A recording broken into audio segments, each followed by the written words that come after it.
please. Let's take the terrarium even. Please and thank you. Oh, I'm finally realizing your pants are purple. Yeah. Is it like a corduroy? And this Corduroy. shirt is just a little tight, and I keep thinking That's that maybe corduroy. I should just go and just no way. It's a good way to end the poem. Yeah. All right, brand new poem.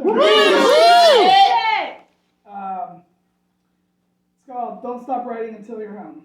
Posted in the Discord. When I was a kid, I would create imaginary worlds where I could be both the monster and the warrior who slayed it. Characters both beast and human with metaphysical ability, growing beyond what they were told was possible, what they believed was attainable, limitless. Like the yellow spider with lightning-shaped red hair who grew into a wild-haired human that shot energy from his hands, and it was a boy, but not really a boy, whose best friend was a femme velociraptor with guns, and one day, in the darkest place, they merged into one being, and then... I didn't finish that story. When I got a little older, I wrote science fiction.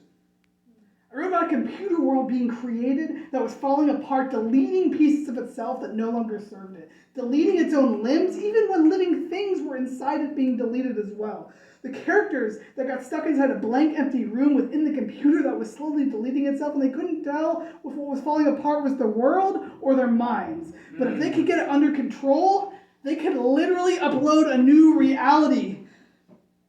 I didn't finish that story. When I got a little older, I wrote poems about how I wanted to die. I finished a lot of those poems.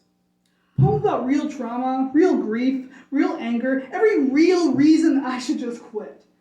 I wrote like an abused employee writing a triumphant resignation letter. I wrote like I was in a debate team against my own survival. I wrote like I had to prove that I could finish a story. It's easier to finish something when you've already decided the ending.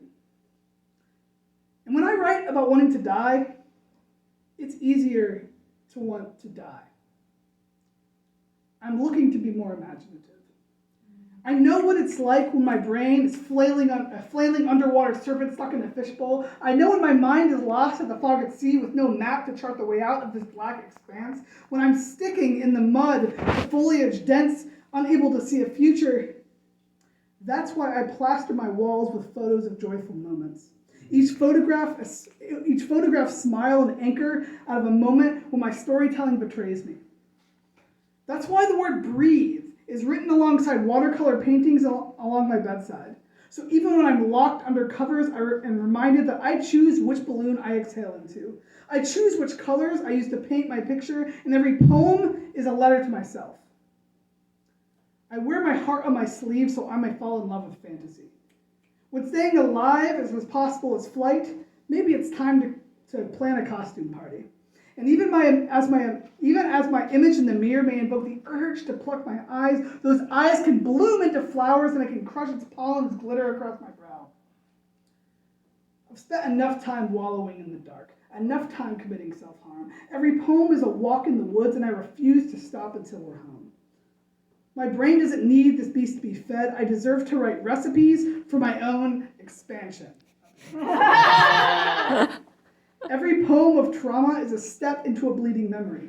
Do I scroll hopeless on the wall, or fuck you, I'm here to stay? And if I don't finish this brain spelunking art by painting myself a doorway, then this is no longer a tool for healing, it's but laying the bricks in front of my escape. If I want to spin my own web, I have to call myself a friend even when I thought I was extinct.